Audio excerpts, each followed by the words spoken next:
Only a new Conservative government will respect our veterans, honor their service, and make their lives easier when they return home. We'll also cut their income tax by 15%. We'll take sales tax off new homes and incentivize municipality to cut home building taxes for a total savings of $100,000 on a home. We'll bring in the Canada First Economic Action Plan to unleash our economy, just as Conservatives did before. When we will bring home safe streets by locking up criminals with jail and not bail, shut down drug dens, and treat 50,000 people for addiction. A new Conservative government will bring the change that veterans and all Canadians. Hey, that's something everyone can enjoy. All right, gang, Aaron right here, Canadian Looney. Like, share, subscribe, get notified. We're going to check out Pierre's most recent rally. He's doing a scrum here at the end. It's pretty great. Like, why is the Carnage campaign so goddamn creepy when Pierre Poilievre campaign seems to be relating to Canadians? Am I the only person that feels that? I don't think so. Like, Canadians know what's up. The legacy media, whatever that is, they can bullshit us all they want. Canadians are catching on to the real issues. We live here, right? Like, you can say something is like this, but it's actually like that. We're not being fooled. Like, the carrot and the stick, bullshit. Let's take a look. Pierre Poilievre's campaign is rocking on. Let me ask you, Mr. Prime Minister, will there always be a Canada? There will always be a Canada. All right, elbows up. Elbows up. Watch the jump. He leaves his feet. Look how far off the ice it is.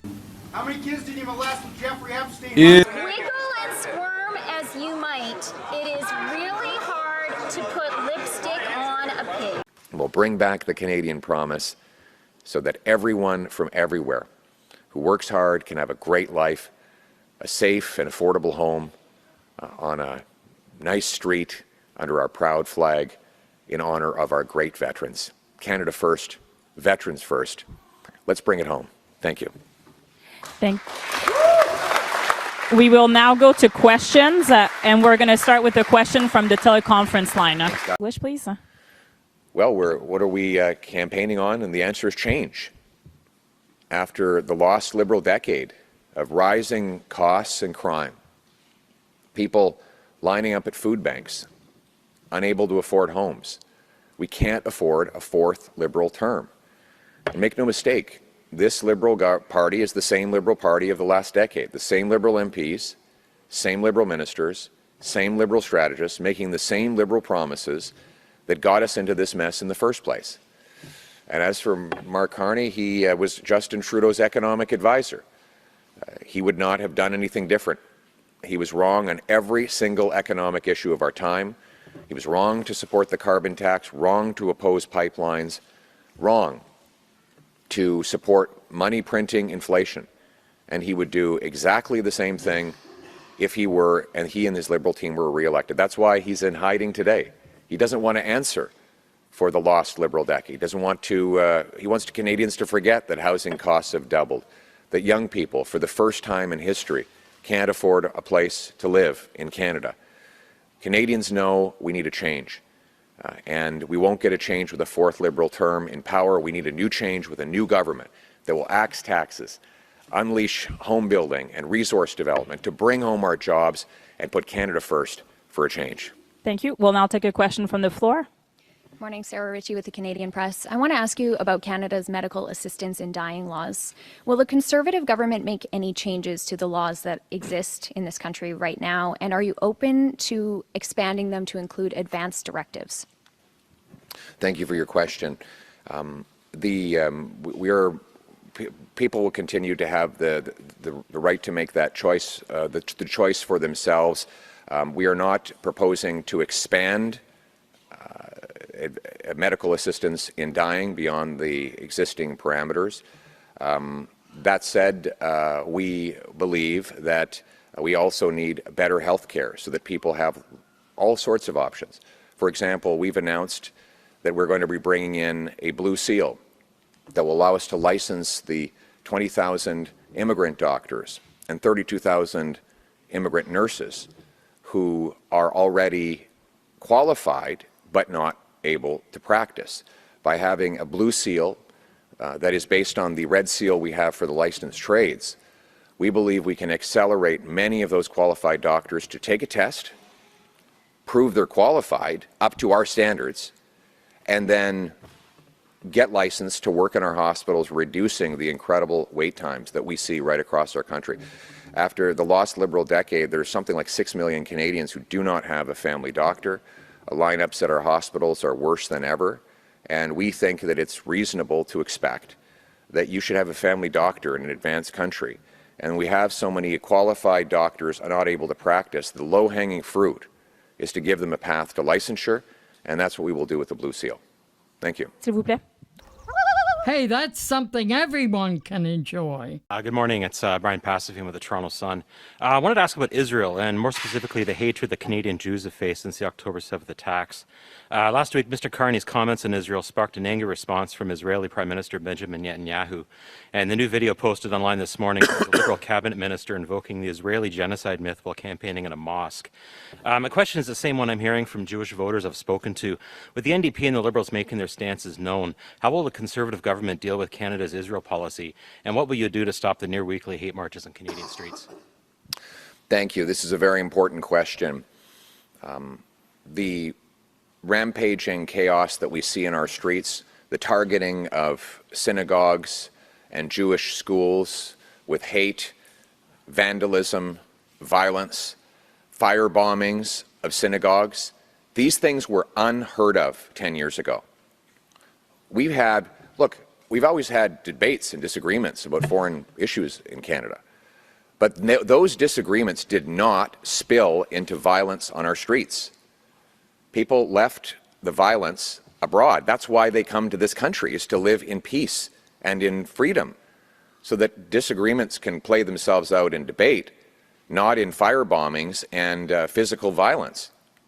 The Jewish community feels understandably under siege as these hate marches and anti-Semitic outbursts have become an unfortunate part of Canadian life. And frankly, the Liberals have encouraged these divisions. We see what they do. They say one thing to one group and then exactly the opposite to another group. They turn Canadians against Canadians, and they've been doing it for 10 years. And what is the consequence? 251% increase in hate crimes. 251. Now, to be clear, we can't blame all of that on the October 7th attacks, because there was already more than 100% increase in hate crimes before those attacks occurred. This is the direct result of radical liberal policies and divisive rhetoric that has driven our people apart. We will end that. We will bring in tougher laws to target vandalism, hate marches that break laws, violent attacks based on ethnicity and religion.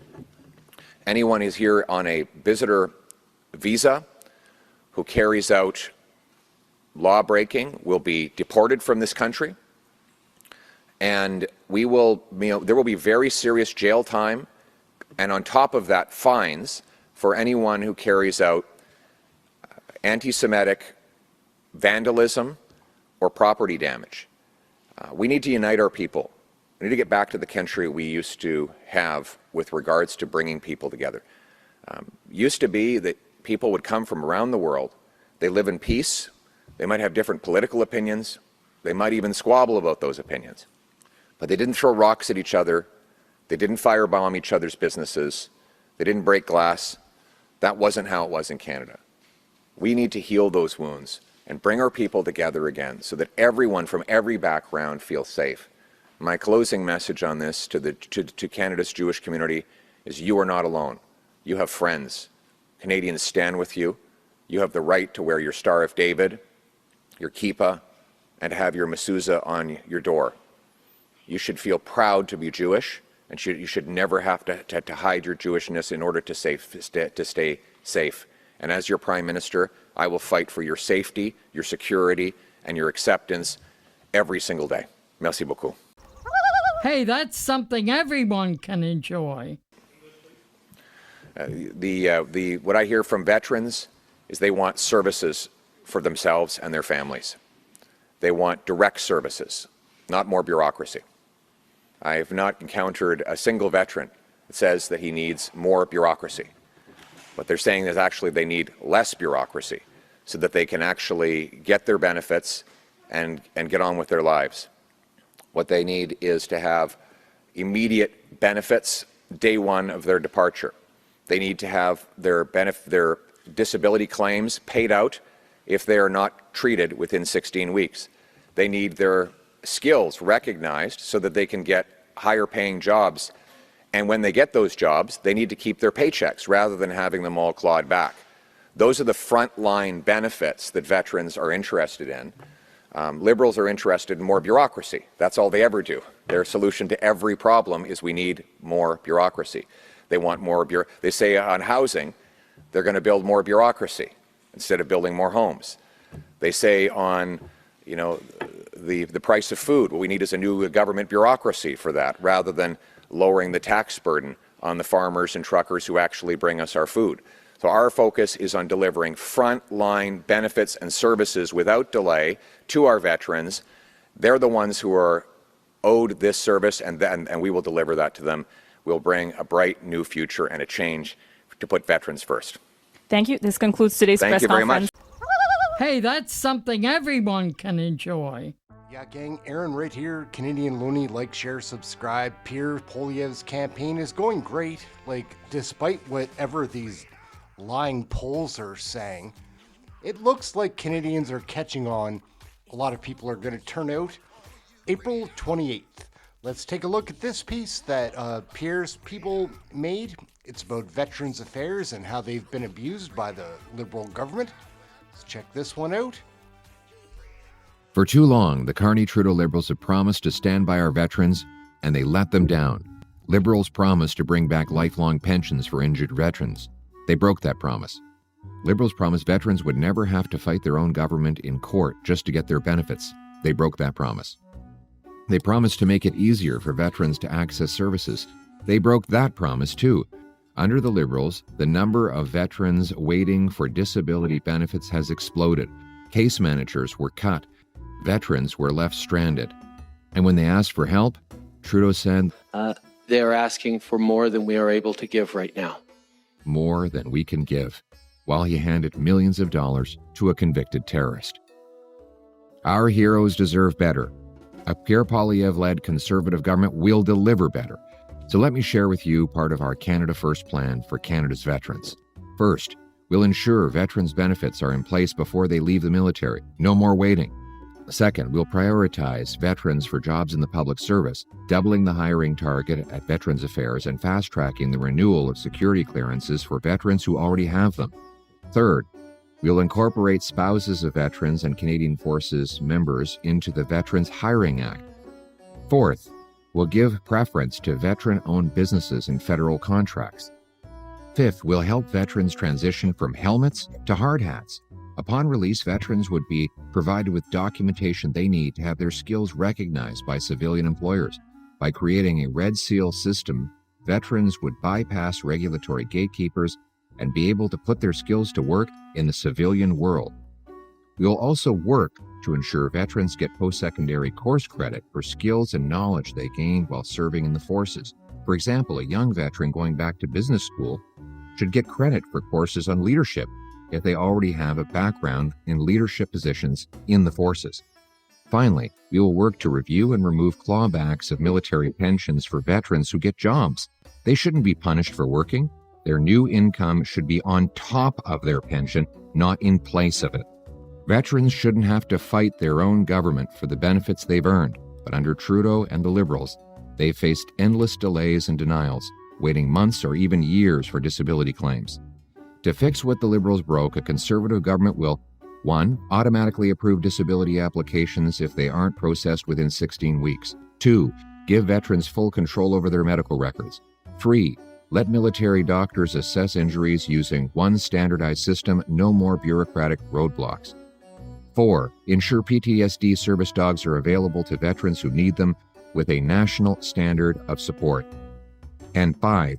we will make available the education and training benefit to veterans immediately upon receiving their release date. We'll also make sure that our military veterans have proper recognition and honor in our public spaces. Liberals have held up military memorials and delayed recognition for our troops. That's why a Conservative government will restore respect for our heroes by recognizing veteran service cards as valid government ID nationwide, completing the National Monument to Canada's mission in Afghanistan immediately, and by officially recognizing Persian Gulf War veterans and their wartime service. A Poilievre government will respect our veterans, honor their service, and make their lives easier when they return. They fought for us. It's time for a government that fights for them. Most of all, it's time to bring home Canada's promise, especially for our veterans. Anyone who has served our country should be able to count on a reliable income that buys them an affordable house on a safe street, protected by a strong military under our proud flag, Canada. Let's bring it home. All right, gang, we'll send you out on this one. Jim Carrey is a funny person. Gotta have a laugh. Tough times in Canada. Aaron Canadian Looney, like, share, subscribe. Trying to have some fun with Canadian federal politics. And Jim Carrey is a talent. Hey, that's something everyone can enjoy.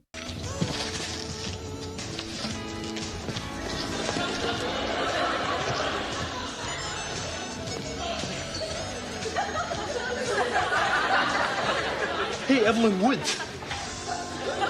Purchase a product or vacate the premises. What are you supposed to be, a guardian angel? No, I'm not, nor do I care to be. Even if they reconsider my application. So, who are you? My name is Dickie Peterson. Cherub of Justice. Here to protect and serve. So what? So get yourself a library card. Oh, brother.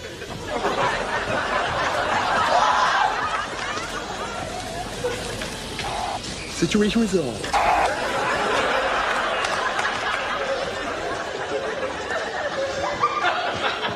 Hey, Frank, how's it going tonight? Hey, Dickie, how you doing? Pretty good, pretty good.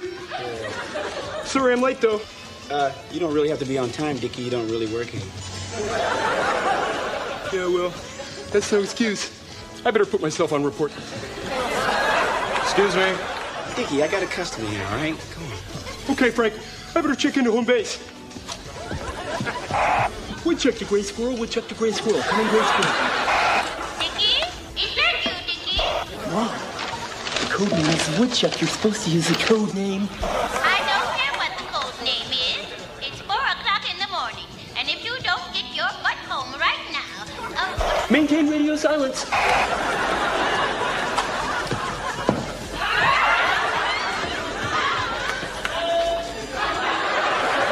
What's he, one of these guardian angels? No, I'm not. Nor do I care to be. Even if they decide to return my phone calls. How much did you say this was? I think it was 79 cents. I thought it was 89. Hold it. I'll be right back. Dickie, man, you don't have to... 89 cents! Hold that guy! Thanks, Dickie. That's what I'm here for, Frank.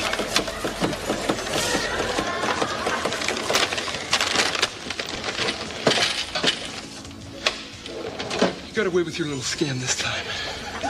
Next time you're going down. Get lost! Yo, man! It's okay, pal. man. It's okay. He can run, but he can't hide. Someday I'll see him in the street, and then boom! Death touch. Hey! Was it worth it, Mr. 10-cent discrepancy? Calm down, man. You're gonna get in trouble, man. You're my best friend, Frank. I am? Possibly the closest friend I've ever had. Really? You want to terminate that friendship, Frank? Then don't tell me how to do my job!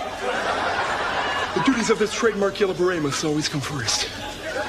Now, if you'll excuse me, I better give that parking lot a once-over.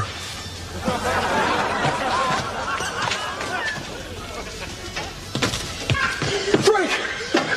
You're not going to believe what's going on in that bench out there. What? Woodchuck to gray squirrel, woodchuck to gray squirrel. We have a situation here. Making out. What? This is the guy and the girl making out. Hey! Get your hands off her! And your tongue, too! Man, Dickie! Why don't you just mind your...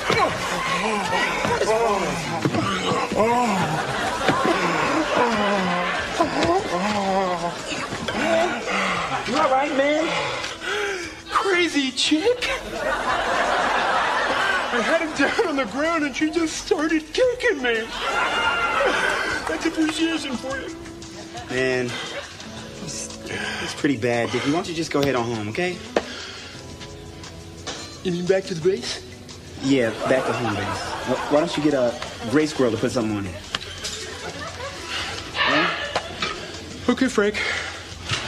If that's your preference. Looks like everything here is pretty much under control now anyway. Thanks to the cherubs of justice. Woodchuck to gray squirrel, woodchuck to gray squirrel. Situation resolved, I'm coming home. See you tomorrow night, Frank. All right, Dickie, take it easy, man. Uh-oh. Spoke too soon. Hey! Where do you think you're going with that shopping cart? Dickie, man! Dickie! Carney's out in